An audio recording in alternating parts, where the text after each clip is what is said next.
Okay, well, thank you all for being here promptly. I think you're going to be glad you were here for every minute of this presentation. Welcome to McLean School's Community Education Series. Our program today is entitled Parenting in Uncertain Times. I am Frankie Engelking, the Director of Student and Community Wellness, and it is my great pleasure to introduce our esteemed speaker, Julie Barron. Julie is known locally and nationally for her outstanding work with youth, families, counselors, and educators.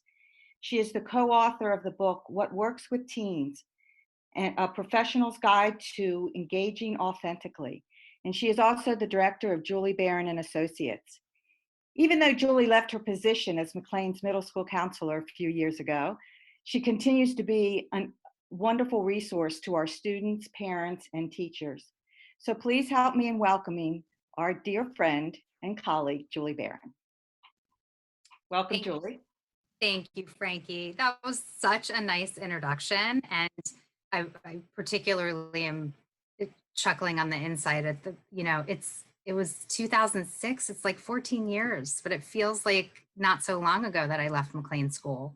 And I've loved staying connected to this community all these years and just watching it grow. It's just been really amazing. So I'm really, really glad to be here with all of you today. And thank you so much for inviting me into all of your homes and offices and makeshift offices, et cetera, these days. And, hopefully there will be some good strategies, and I'm going to look for some input from all of you and some feedback. There's a chat box for all of you. And so you can chat responses, chat questions. Frankie is gonna monitor all of the questions and interject when it feels like a good, appropriate time.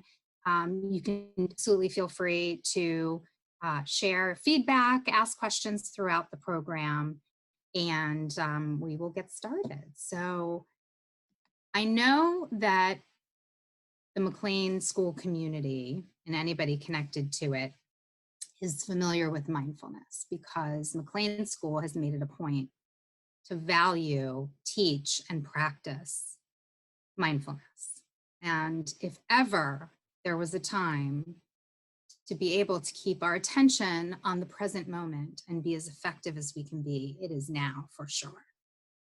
So I always like to start all of my presentations, programs with a take a moment and transition. Now I'm gonna just say this, and it's very, these webinars are so interesting because I wish I could see all of you. And so I can't see all of you, but I'm gonna check in with all of you in a moment. The nice thing about a webinar is that you can multitask. You can mute your video's muted, your audio's muted, and you can be, jumping around and doing different things, which is totally fine. And for this one moment, I would like you to focus your attention just on this particular exercise and this moment. I'm going to take you through a very brief mindfulness exercise so that we can all just try to be in this moment and leave everything behind that we're all juggling, because there's a lot of juggling going on these days. So if everybody could just take a moment and settle into wherever you're sitting, feel the seat, the sofa, the chair supporting your body, and just allow your body to sort of settle into where it is, into a comfortable position. And if it is easier to close your eyes, please close your eyes. Mindfulness is really useful when we have a sensory anchor, and breath much of the time is the sensory anchor. So I would like to start with just a breathing exercise.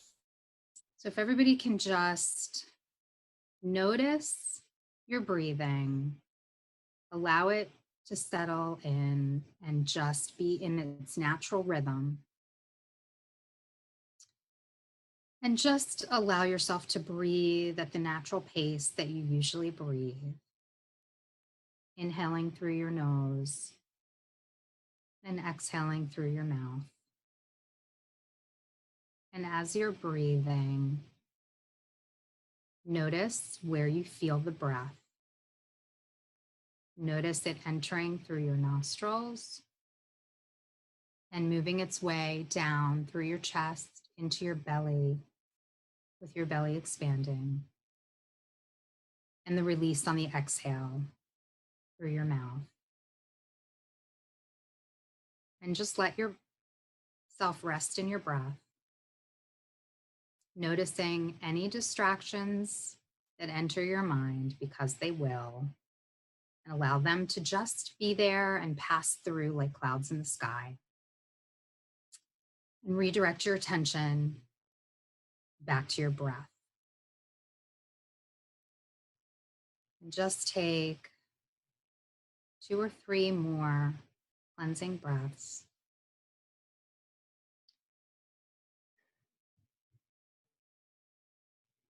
And when you're ready, expand your attention to your entire body and space and bring yourself back into the room. And we're going to get started on moving through the rest of the program. Hope everybody had a restful moment, and I hope it's not the last restful moment in your day. Okay, let's keep moving on.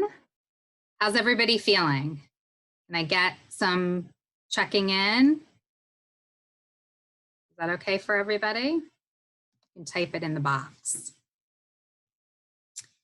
So I do want to just check in with everybody, generally speaking, and I'm glad. Okay, that was great, good, awesome. So I want to start by saying that the stress factors vary for all of us. That we're all experiencing a different set of circumstances within this very difficult and challenging time managing COVID-19. And you know what I've come to kind of understand, and how it seems to me, is work is like feast or famine. I feel like there's industries that are really very much shut down right now, and people who are on overdrive, working harder and longer hours than they ever have. People on the front lines, people, essential workers, people, you know, helping to take care of people and work on our economy and all of these things. And so, and other people who have lost jobs in businesses. And so I just want us all to sort of keep in mind, as we have this discussion and we move through, that we're all really dealing with different kinds of stressors. Some people have family members who've been sick, or who they may have lost. My heart goes out. It's just so hard. And a very common experience of just feeling stuck at home, and kids feeling stuck, and teenagers especially feeling stuck, and there can be all other kinds of things.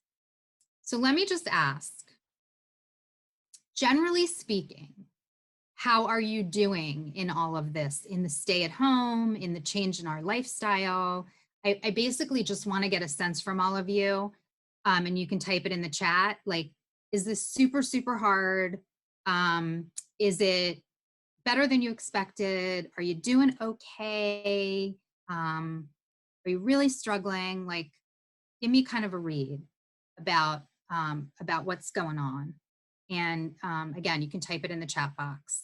And let me see.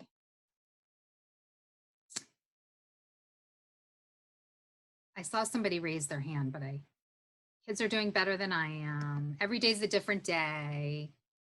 Don't think too far ahead. Yeah, better than expected.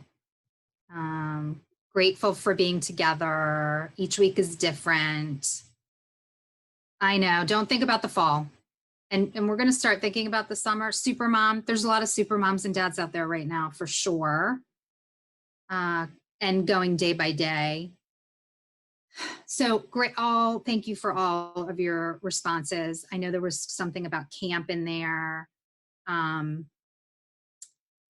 Some kids are really struggling and having a harder time than others, for sure.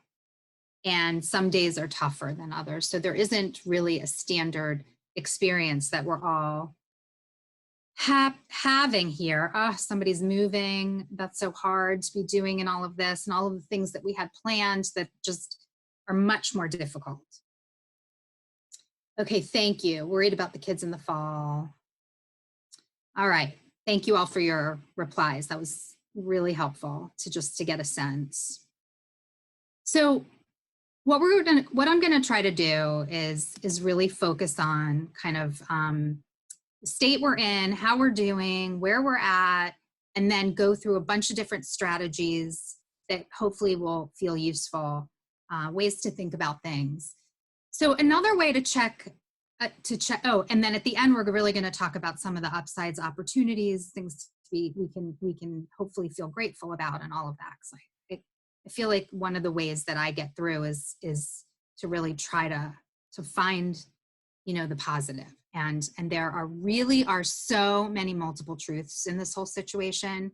So there are tragedies and losses, and there are things that we can be grateful for. So I'm going to try to talk about those things, kind of side by side. I love this visual. Has anybody else seen this visual?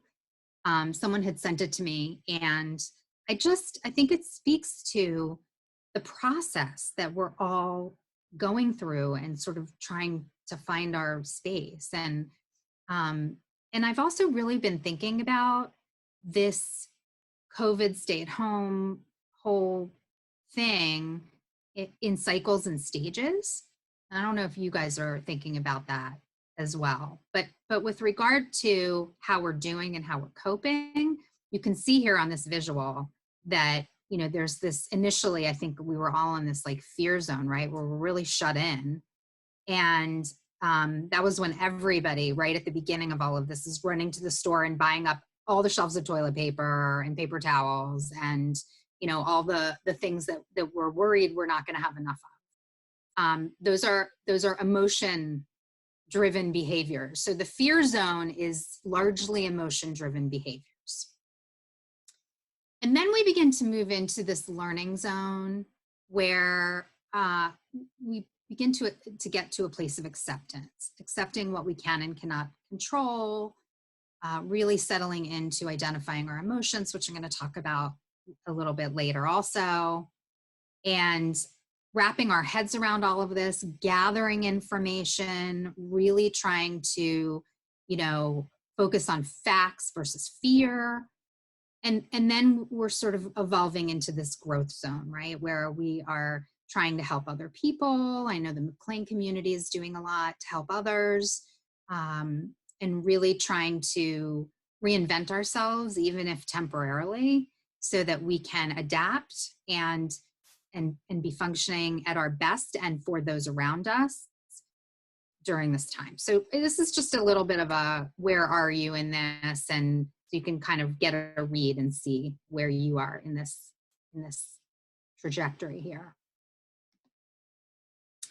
So a few words also about parenting in general. We must make adjustments. All the regular, usual parenting approaches and expectations are not feeling that useful right now and are not feeling that relevant right now. So one of the themes that I've tried to really embrace in all of this, and you can let me know if this feels helpful and you've tried to do this also, but like basic is great.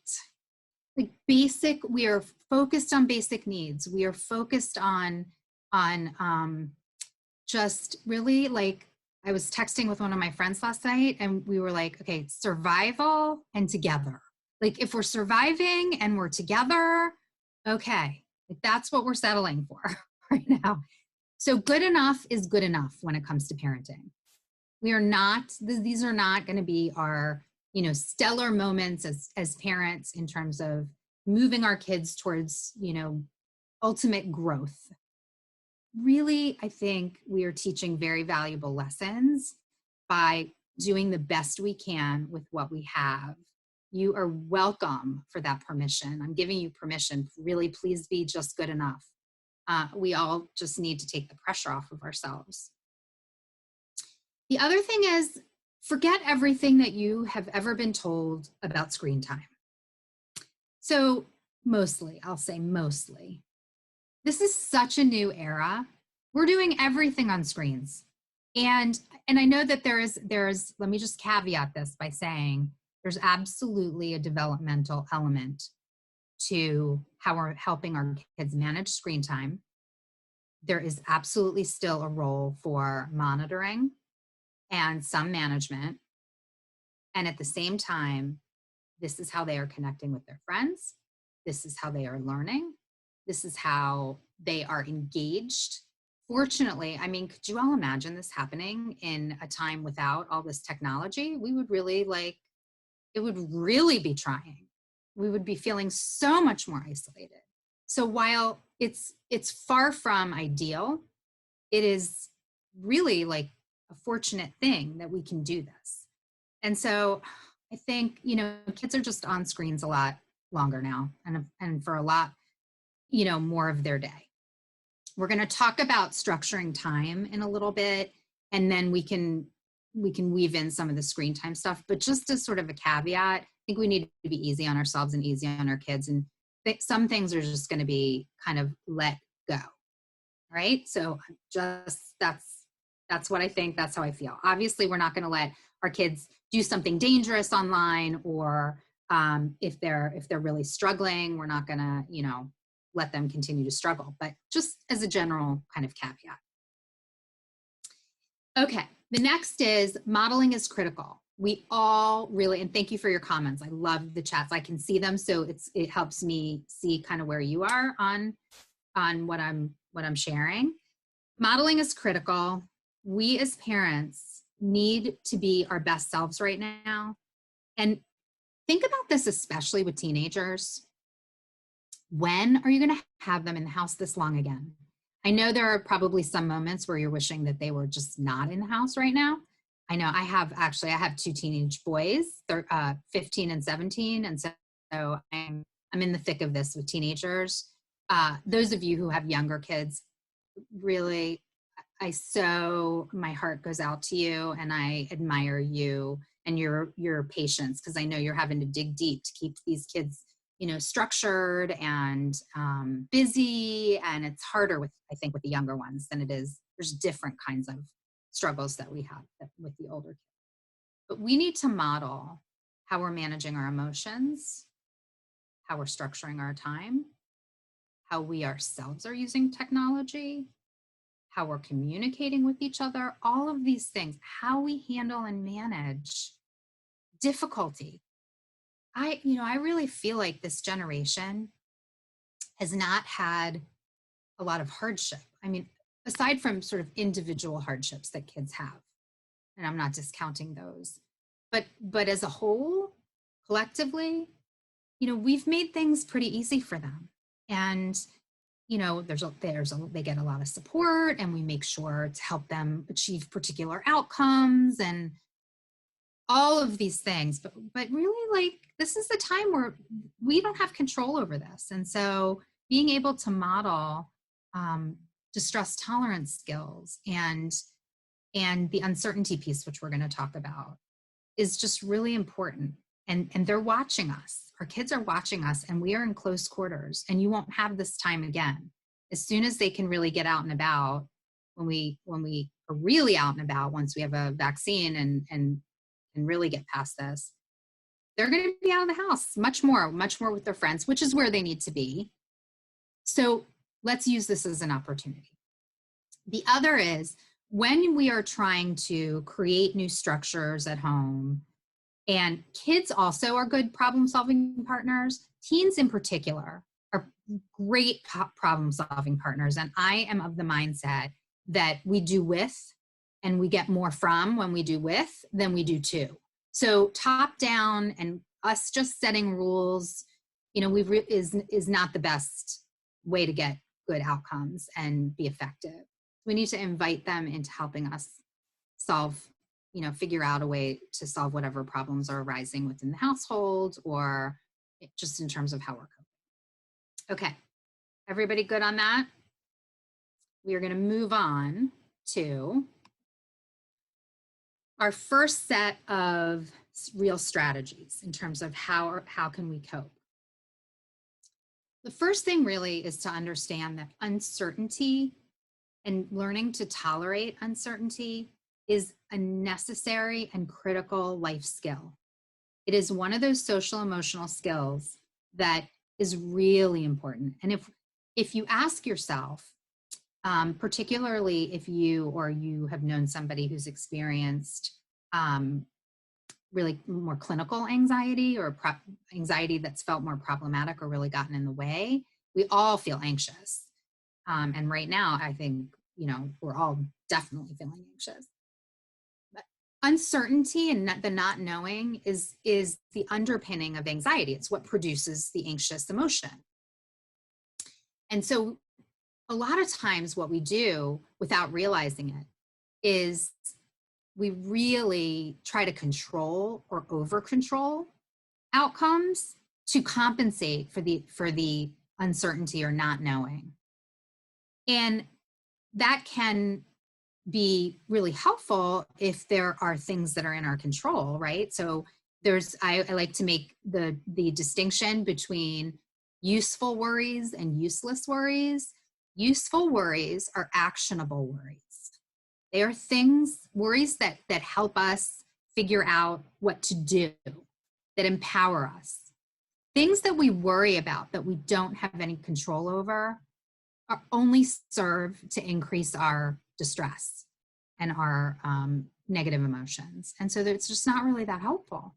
And I think we really have to teach our kids and model and learn ourselves to keep our attention on the things that are actionable that we can do something about, and not keeping your attention focused and stuck on the things, all the what ifs that we just don't know and can't know right now. So here, there are 4 steps to being able to really learn to tolerate uncertainty. Here are like 4 different little skill sets and strategies that can help with this. One is acceptance. So in this situation, for instance, we are radically accepting. There's actually a thing called radical acceptance. You can look it up and see there's all kinds of stuff written about radical acceptance. It is the ultimate giving ourselves to, what is. And this virus it just is. There is nothing that we can do, aside from the steps that we're taking in our world and in our culture and in our, practices in terms of trying to figure it out and figure out treatments and vaccines and all of that. In this moment, it is what it is. And the quicker we can accept that, the less we will feel distressed. So acceptance is a distress tolerance skill. So it's really, again, accepting what is not in our control. The other piece, which is a foundational concept, right, of mindfulness, is staying in the moment. And somebody said it at the beginning that I'm okay as long as I don't think too far ahead. Someone said that, right? So it's true. That is a brilliant, intuitive, great strategy, which is there's only so far ahead that we can think.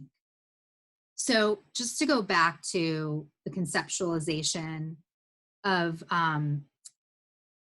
the stages of this whole thing, so I've been thinking about this, and I've been talking about this with people this week, actually. And I don't know if any of you are feeling this. I feel like we've entered a new phase of this whole situation. This is week 8 that we have all been home. I'm going to tell you what my thinking is on this, and then I'm curious in the chat box to see if anybody if this resonates. So the first 2 weeks, those last couple of weeks, I think it looks like David has a question. Does David Roth have a question or want to say something? I saw him raising his hand. Oh, sorry. Okay. No worries, David. Okay. So I can see if you raise your hand, I can see and I can flag it. So the first 2 weeks, those last couple of weeks in March were like the state of emergency as far as like, okay, we're in this holding pattern. We don't really know what's going to happen from here. We don't know what, we didn't realize that schools were going to be closed as long as they are. We were just sort of hunkering down, and it was kind of like a worrisome mini vacation. We were all stuck at home, but we could catch our breath.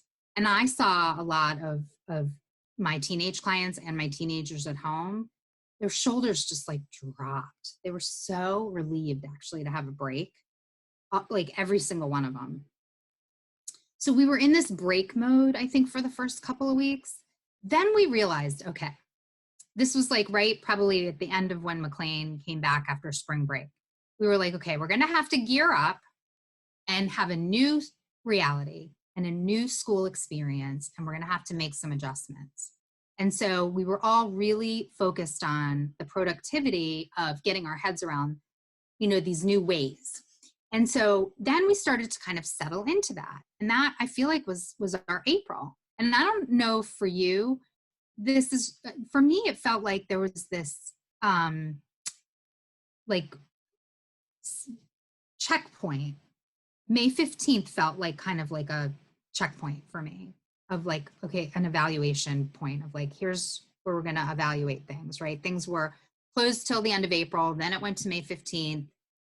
And that's tomorrow. So I feel like we're now trying to, like, new information is coming out. We're trying to figure out, we're in this like next transition phase of planning next stages. We're thinking about getting ready for school to wrap up. I'm sure you're all thinking about the summer. I know I am. And all the plans that are getting canceled or are going to have to get revamped, on, the plans for all of our older kids to try to find jobs, which isn't probably going to happen the way we hoped it would. So we're going to talk about that too when I get to the next part on restructuring time.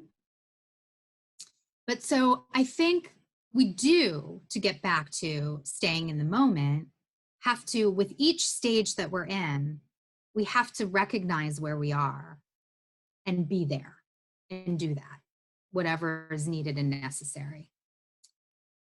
Yeah, still waiting to see. Yeah, it is. We're all stuck. But is anybody else feeling this sort of like, I got to wrap my head around starting to think about summer kind of thing? I know we have fall in the distant, and there's been some things that have started popping up about fall, but I feel like if we stay in the present moment and we think about, right, not all the camps have been canceled yet, so we'll wait and see. But I feel like we're like in contingency planning mode, right? So there's that. And it really does help to stay in the moment and just take it sort of step by step and stage by stage. The other piece with uncertainty training and tolerating uncertainty is that we need to find the positives. Really looking at the upside of things, it has been really helpful. And there are upsides, and there are upsides and mixed feelings, I think, for a lot of us and a lot of our children. Again, I mean, I spoke about, kids feeling like they can finally catch their breath. I am telling you, McLean probably structures their day much more consistently than, I know both mine are in public schools, and the public schools are kind of a free-for-all. They give them the assignments and then they have to do it on their own time. And I'm pretty sure, Frankie, maybe you can answer this for me. Does McLean School still have a regular scheduled day? Because most of the private schools have. Yes, they do. Very much so. So this is really helpful. So you guys have had a lot of really good structuring in place. Yes. And there'll be some new restructuring to think about once school wraps up in a few weeks. So, but like for my kids who, they're sleeping in. They're actually, teenagers are getting more sleep than they've ever gotten, and they're much more rested. And mine are less cranky. I don't know about yours, but they are. And now I'm not saying the sleep cycle is terrific, because they're all up late and sleeping really late, and that's not terrific. At the same time, I think they are generally speaking, getting a lot more sleep, which is a really good thing. Having more free time, all of these things. So I'm going to get into the finding more positives when we move into talking about the opportunities that I think this whole situation offers. And the last part, again, is those actionable worries. Do what you can. Figure out what is in your control and do that. And it might be something really, really small, right? So your kids are super bored and you decide you want to have a family movie night and, take turns with everybody choosing a movie. So early on when we did this, my kids had to watch 80s movies and, we had to watch some really interesting movies that weren't always appropriate, but you do what you got to do, right?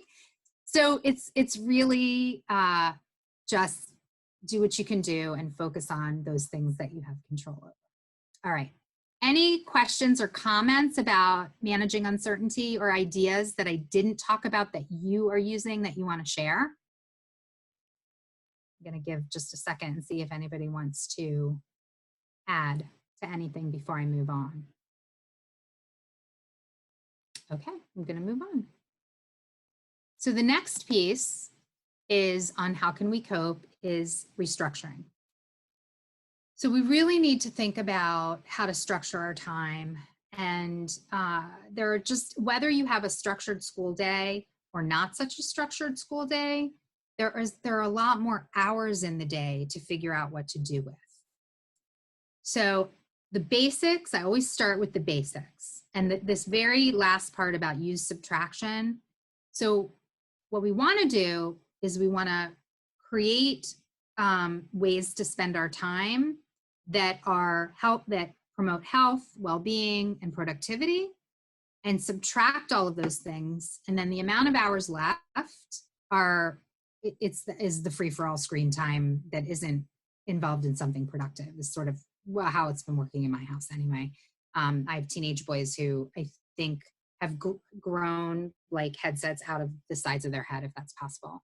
I don't know if you all remember Shel Silverstein's Where the Sidewalk Ends, the poem book, but Jimmy Jett in the TV set, and he slowly turns into a TV set. That was like when we were little, right? And the TV was like the thing that grabbed us. Now I feel like my kids have these like extra body parts that are, headsets. But the basics are taking good physical care of your body, showering on a regular basis, and those with middle school age and teenage boys know that in order for the house to be well, you need that smell not permeating the whole house. Just like, anyway. So regular showers, brushing teeth, taking care of yourself, sleep. Sleep is really, really important. And while the teenagers in particular, I think for the younger kids, maintaining a regular routine, regular bedtime routine, regular waking up routine is really important. And for the teenagers, obviously they're up for when their classes start in the morning for school, which is great, even if it gives them a little extra time to sleep in. Some of the other schools, certainly for the public school kids, like they're all sleeping till noon, and that's a good day if they're not sleeping till 3 in the afternoon, and they're up till 3 in the morning. But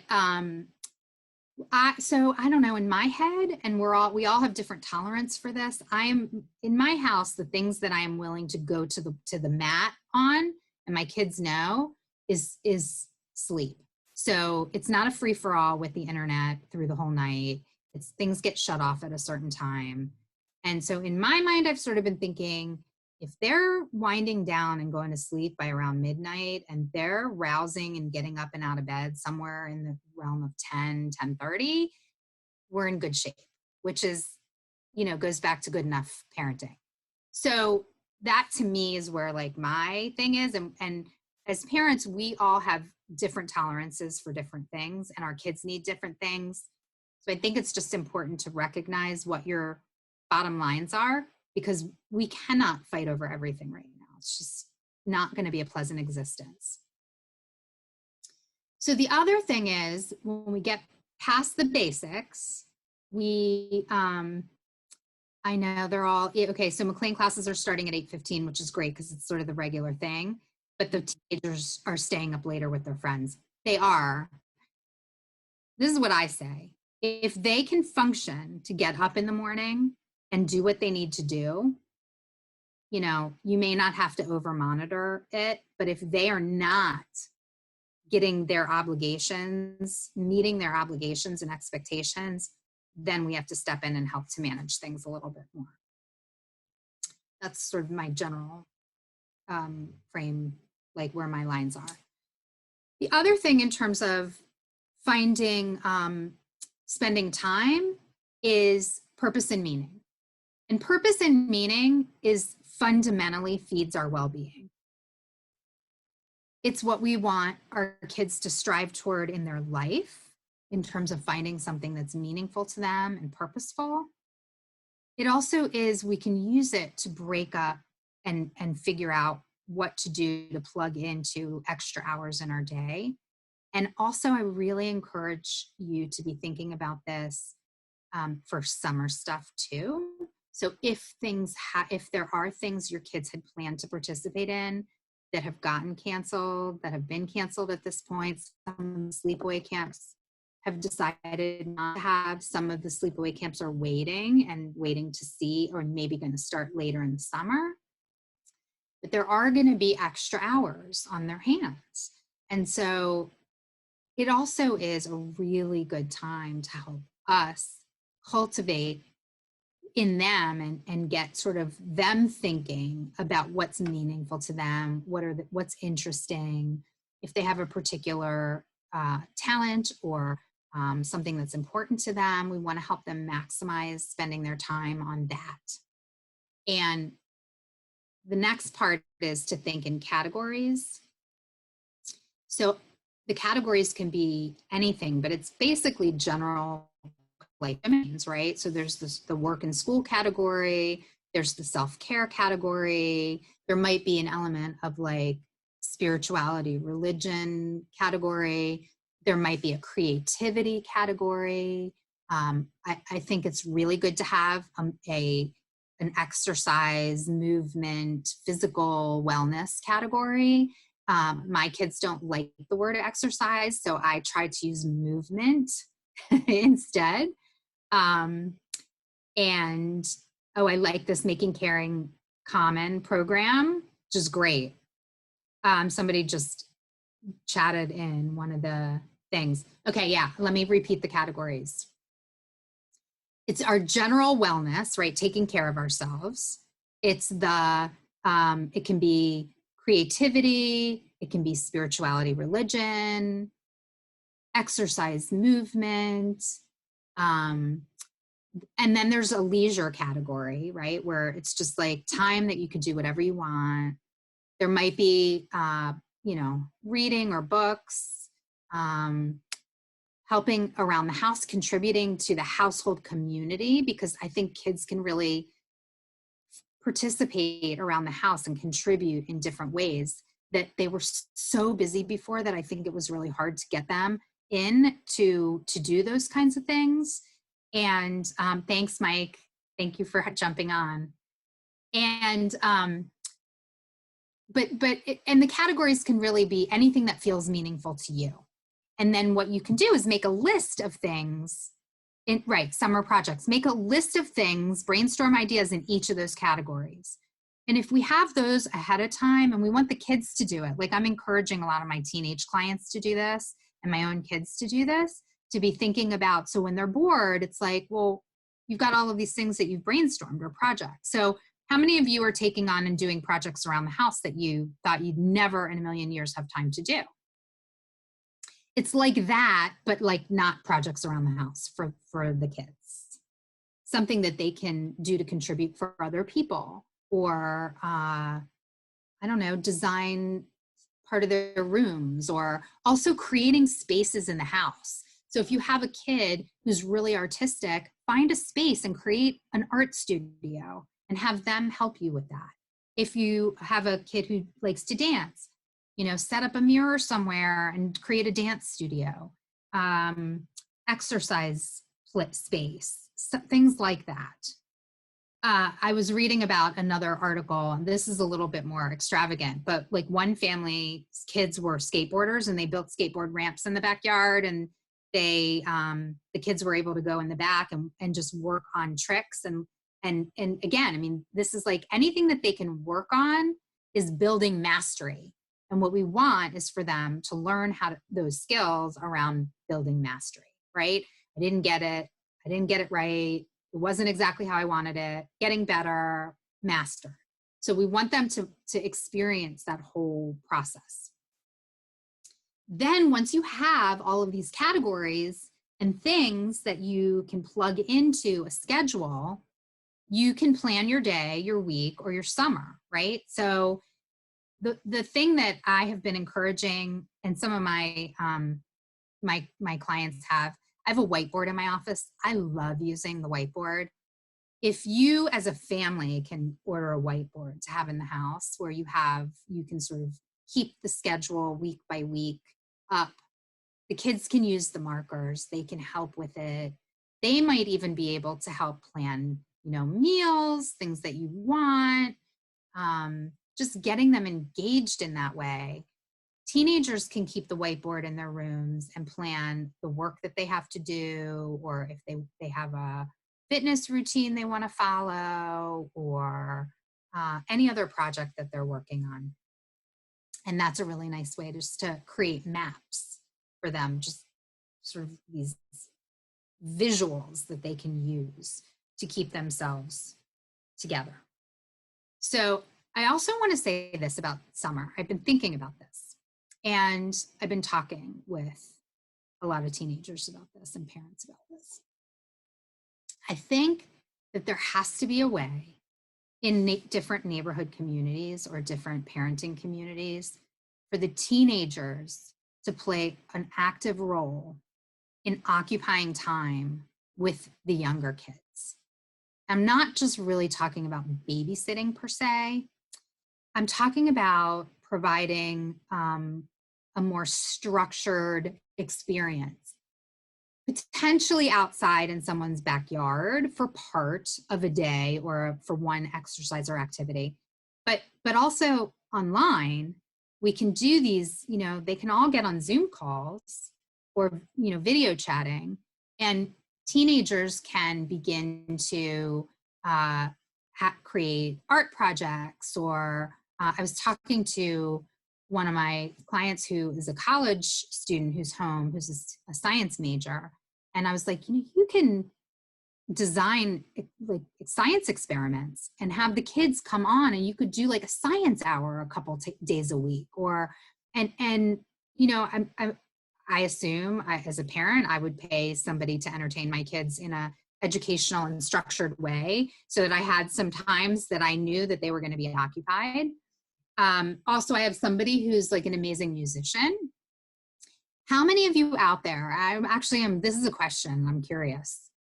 How many of you out there have kids who play instruments and you have to nag them to get them to practice their music? Anybody? Yes, no? I kind of think it's a brilliant idea to get these teenagers to be like practice tutors, where they structure time, right? So it's almost like scheduling their lesson on Zoom, but it's not the lesson, it's actually the practice for the lesson. And if you had that a couple, 2-3 days a week, then your kid, that they would be practicing their instrument, and they'd be interacting with teenagers who are generally, more fun and can be playful and try to engage them, and might also have something to teach them. So I don't know, I'm beginning to think about these like natural resources. How do we maximize our natural resources in the communities where we live, which, secondarily has a benefit of helping us all really feel more connected to each other in a broader sense. And most neighborhoods have listservs. Certainly school communities have listservs. So there could be a way to connect, say, you know, older McLean students to the younger McLean students. I don't know. You have to figure it out in the community. But like, I just think we're going to have to get creative here. And we might not have all the same, we won't have all the same structures. We might have some structures, but we're certainly going to need to fill in the gaps. So that's the piece about creating structure and restructuring. Anybody have suggestions, ideas, feedback, things you're doing that I didn't mention, or offer ideas? Okay, we will move on. So this is the part about getting into seeking opportunities. And this is sort of the last section here. And then I'm going to open it up and welcome some dialogue and some thoughts for anybody out there. Has anybody seen the video? I'm sure you have. I mean, I'm sure a lot of you have. Have you seen the Bedtime Stories video by Tom Foolery, who's the British poet? And he's like reciting the bedtime story to, I think it's his younger siblings. And it's called The Great Realization. Has anybody seen that? Just raise your hand. Or if you have not, yeah. If you haven't watched it, you need to watch it. It's so moving and so great, and really speaks to the kind of opportunities that we have in creating an environment that is more accommodating, that is, you know, helps our climate to improve. I mean, I'm sure you've all read stories about how the air is cleaner and there are more birds, and there are fish in Venice that they've seen for the first time in Italy. Like, I mean, this is telling us something. I feel like there are signs and signals, and some of these results of us all with this most massive social science experiment ever. We're seeing things happen. I think we really need to tune in to what those things are and ask ourselves, are there things to be taken from this? Are there things we can learn? Are there ways that we can adapt so that we can have you know, lessons learned and silver linings from what has been a really terrible and horrible ordeal? So I encourage you to really think about the opportunities and the positives here. And let's talk a little bit more about a few of them. So the other thing that I've been really contemplating about, that I wrote a blog on, that's up, it's on my practice website at juliebarronassociates.com if you want to read it. But I wrote a blog on hyperfunctioning. We are a hyper-functioning culture. We are a high-performing culture. We have many parents and many families who do very amazing, important work in this area. We have leaders, innovators, brilliant contributors to our culture. And as a broader society, in this sort of race to get, for our kids to feel like they're getting into the right colleges and to help them, you know, keep up and be successful, and all the social media where we're all looking like to our left and to our right and looking at what everybody else's kids are doing, it's very hard not to compare yourself and your kids, and for your kids not to compare themselves to their peers.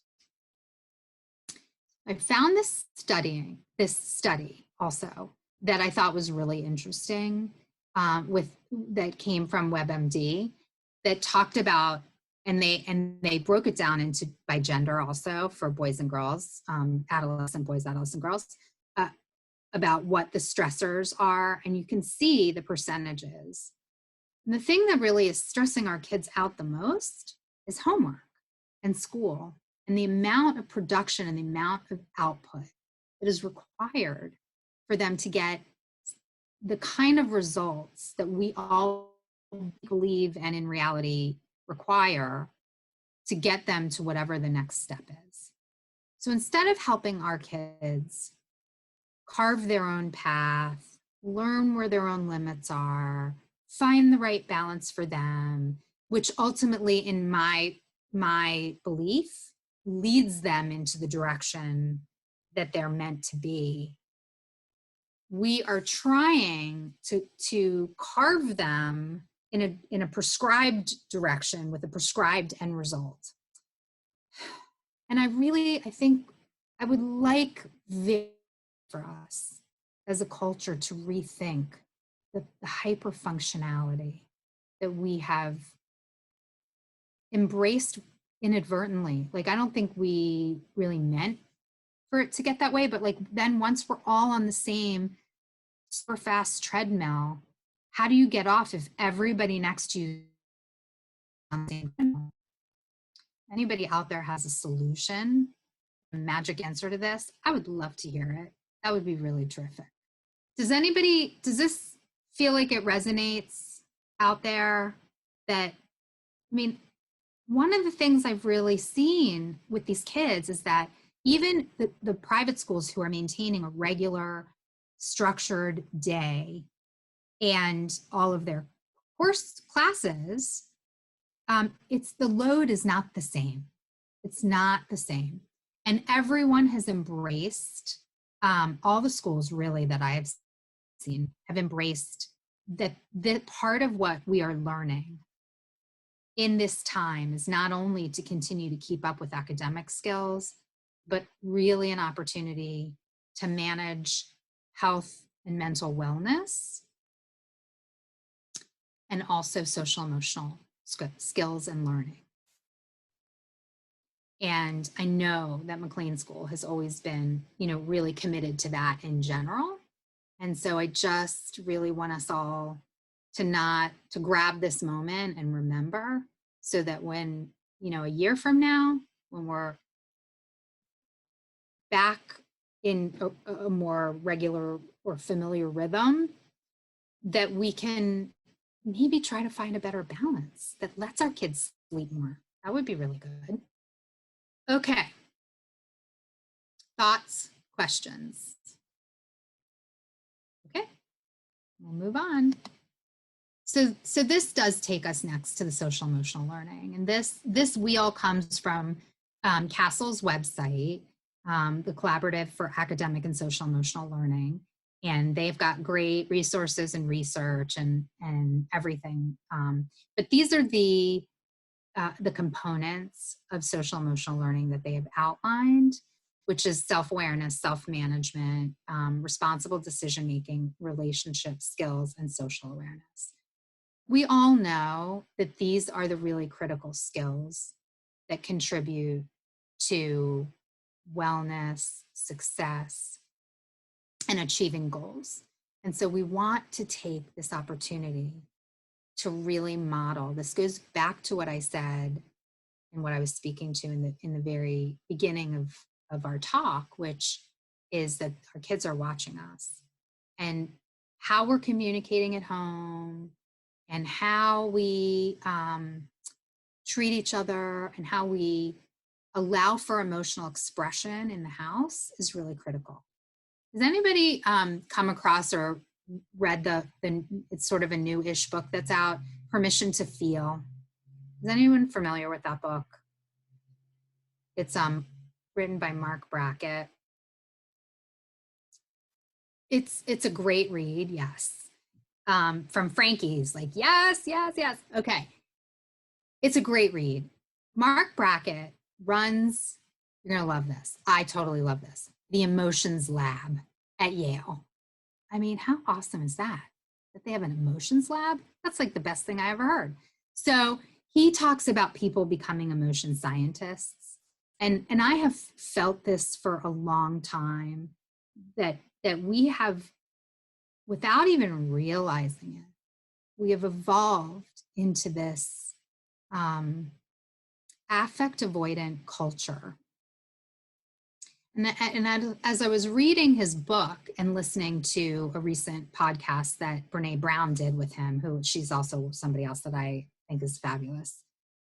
She talks a lot about vulnerability, which I think we have to learn to do, to experience more of and share more of.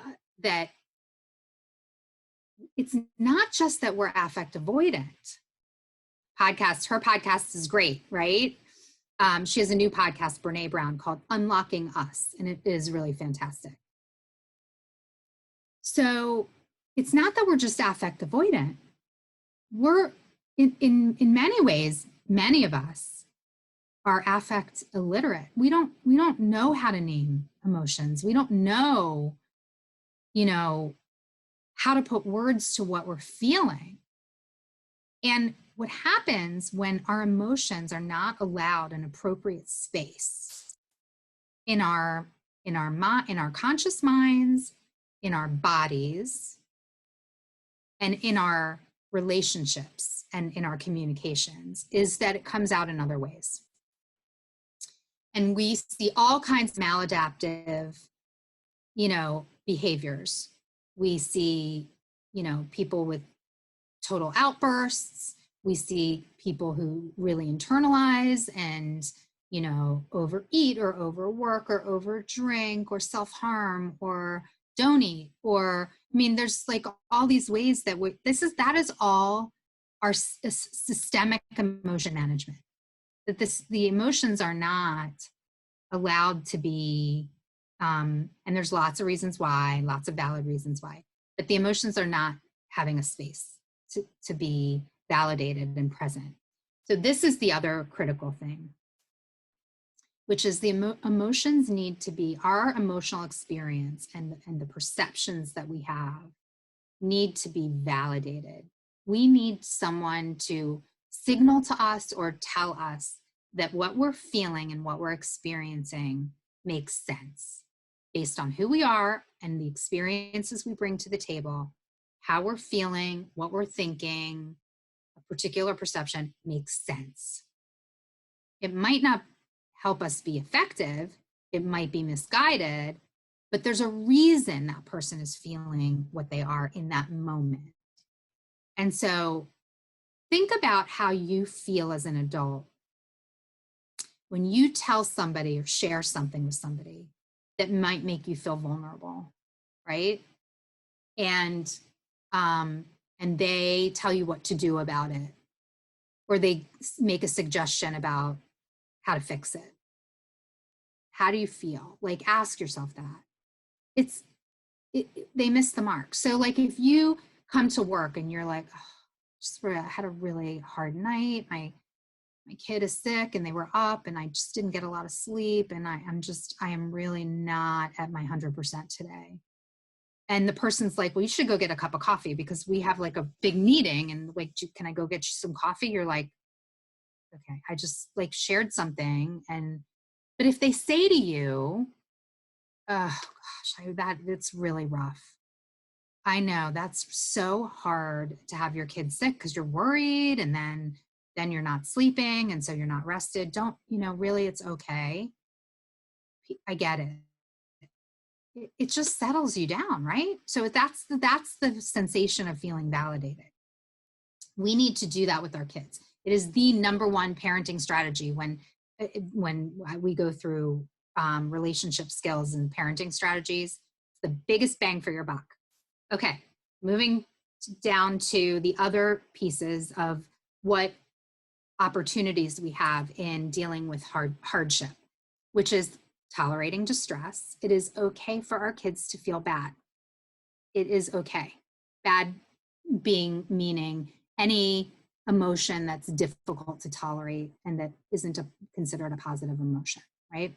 Frustration, loss, grief. Our seniors, my heart just goes out so hard. Like a lot of the rituals that they've been looking forward to, are not happening in the way that they imagined. There's just a lot. There's a lot.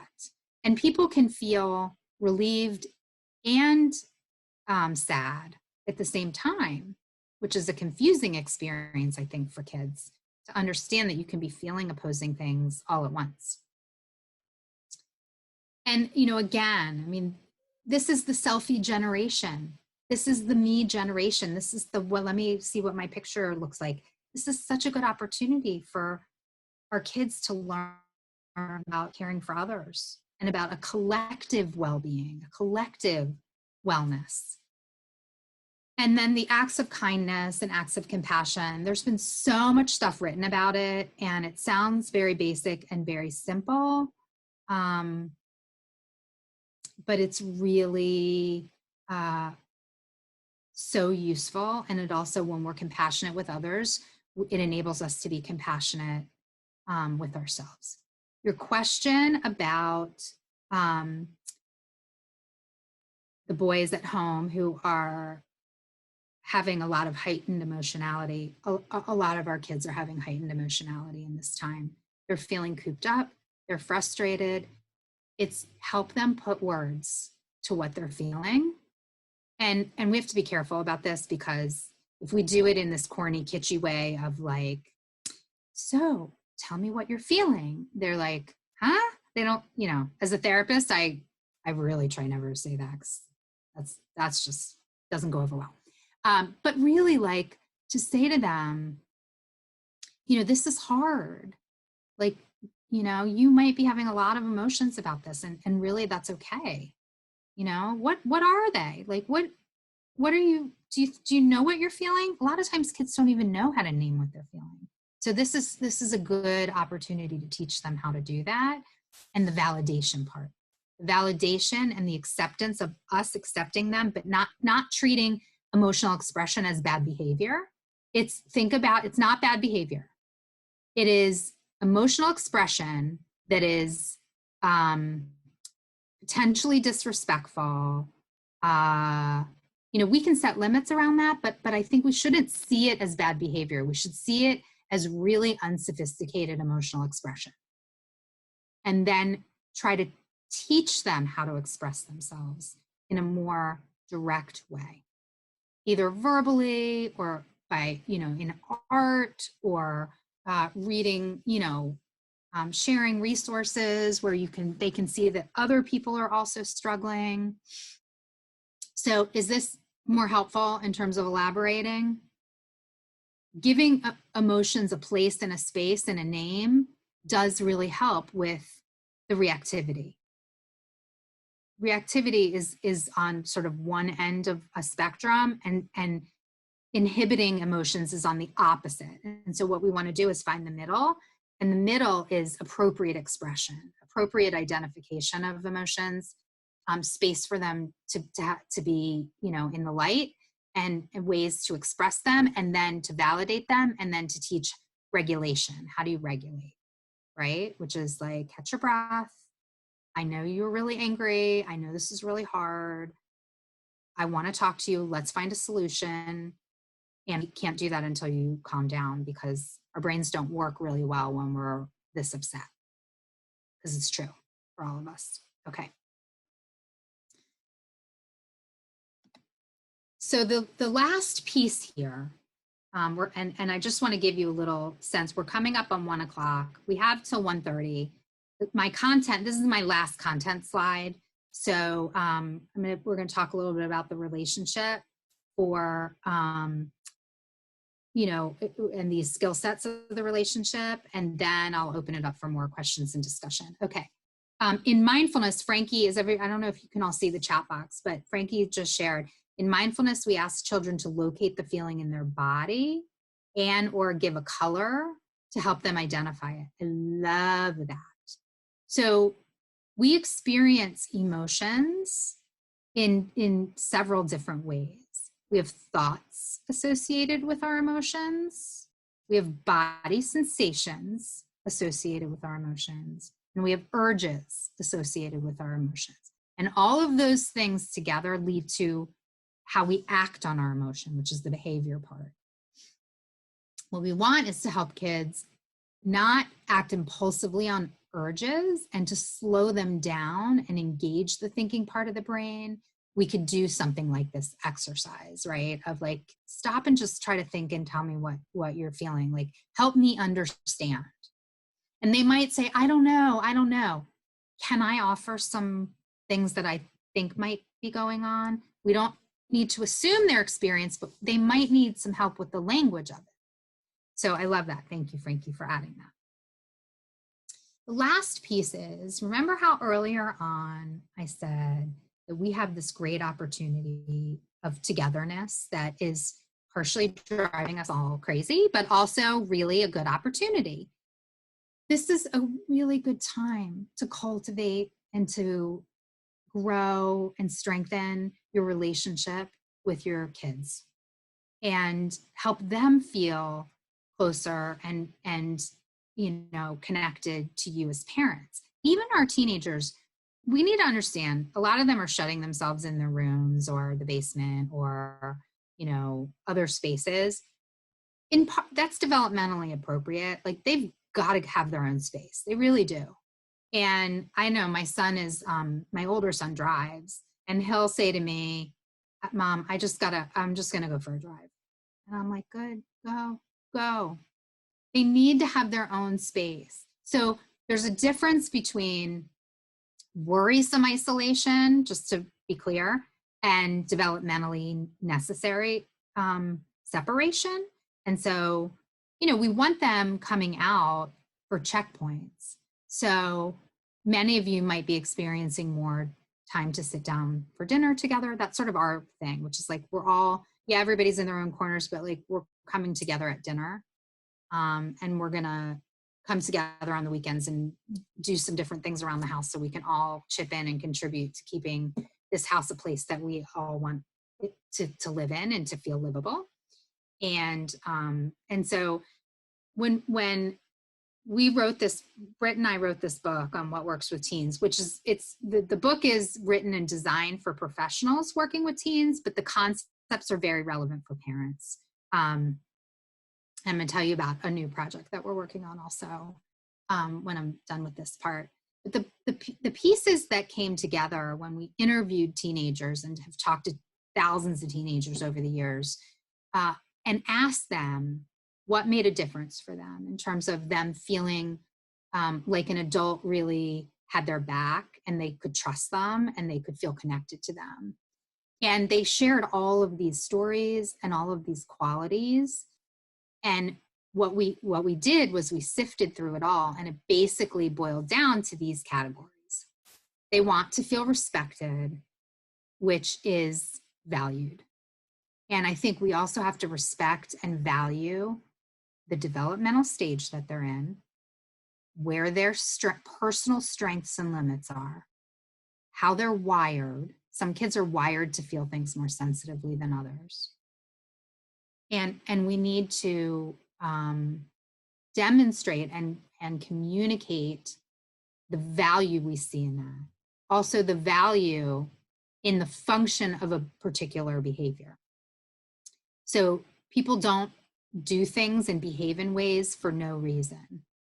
And again, might not be helping them reach their goal, might not be really effective, might not be really skillful, but it definitely is serving some kind of purpose. And if we can detective with them on what that purpose is, we're going to have a lot better chance of trying to figure out how to respond to that.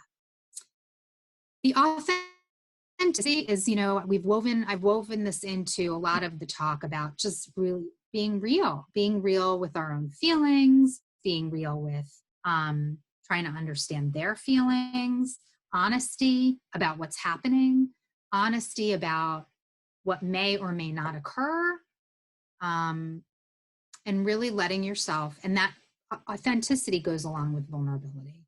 And the two create closeness. So just remembering to be sort of genuine and real, even when you lose it, and I'm saying you, but what I really mean is we, because I do too, is, we all have moments too where we're just not at our best, or the stress has built and it boiled over. Those are opportunities to step back later and to go back and apologize and say, you know what, I lost it. I did not handle that well. And I think kids really respect us when we do that. Kindness, we've talked about with the kindness and compassion. Kindness does really just go a long way. And limits and kindness go together. We can set limits in a kind manner. So some people think if you're too nice, kids are going to walk all over you. I think that's a myth. I think actually when we're kind in the way we deliver limits, that they comply much more of the time. Predictability. There's so much that's unpredictable and uncertain right now. Find the places where you can create predictability. Predictability in your communications, predictability in your responses, predictability in your expectations. Again, predictability in sort of the schedules and the expectations. So if family dinner is an expectation, great. If kids are like refusing, negotiate with them, partner with them. Say, I want, how we need to have dinners some nights. Let's agree on how many nights we're all going to come to the table together. So my one son, I have like one son who's in the basement, locked in the basement, and one son, not like I didn't lock him in the basement. He locked himself in the basement. He's down there like with his computer and his games and his little space. And my other son is upstairs on the 3rd floor in an office that actually has a lock on the door. And so probably not the best thing at the moment, but anyway, but we can lock him out too, which is nice. And he locks himself in there, and I'll knock on the door and drives him crazy because I just do this like until he opens it. He's like, Mom, stop knocking. What do you want, Mom? He opens the door and I'm like, I need to see your face. I just need to see your face. How are you doing? And even a conversation at the door is, kind of meeting them where they are, invites them to come out later and connect. The last part is acceptance. We really have to accept in the context of all of this, the situation we're in now. We have to accept how our kids are feeling. We have to accept what they can handle. We have to, accept what they can't handle and help them work through it, and validate, like I spoke to earlier, really validate that, try to make an effort to see it from their point of view. There's multiple truths in everything, I had said earlier. They have a perspective and we have a perspective. And just finding the grain of truth in their perspective, even if it's really teeny tiny and hard to find, will make a huge difference in how you feel in your relationship. And your relationship is your vehicle for teaching them and guiding them. And so you want to keep that relationship really intact and really treat it well. This is going to kind of wrap up the content part. I do want to share with you that we are now in the very early stages of researching for a new book for parents on raising teens to be their best selves and to help us raise them into the best people that they can be. And we would love your feedback. We have a survey for parents, and the link is on this slide, and maybe Frankie can share it a little more broadly afterwards. If you would take 5 minutes or 7 questions on it, it's really short, just to answer a few questions and give us your feedback on your experience parenting teens, that would be awesome for those of you who have teens in the house. And also, we do have a What Works with Teens monthly newsletter with a little tip every month and some resources and some ideas on strategizing with teenagers. And there is a link to sign up for that as well if you're interested. So I will just open it up if anybody has feedback, questions, comments, and we can wrap up whenever you're ready if there aren't any. But just I'll open it up and see if there's anything. Okay. I want to really thank you all so much for allowing me to share the afternoon with you. Hopefully, you had some lunch while we were all sitting here. And be well and take care. And thank you so much. Thank you, Julie, and thank you all for joining us on this site today, and we'll be in touch. I will send out the survey information, and I appreciate your joining us. We'll be in touch.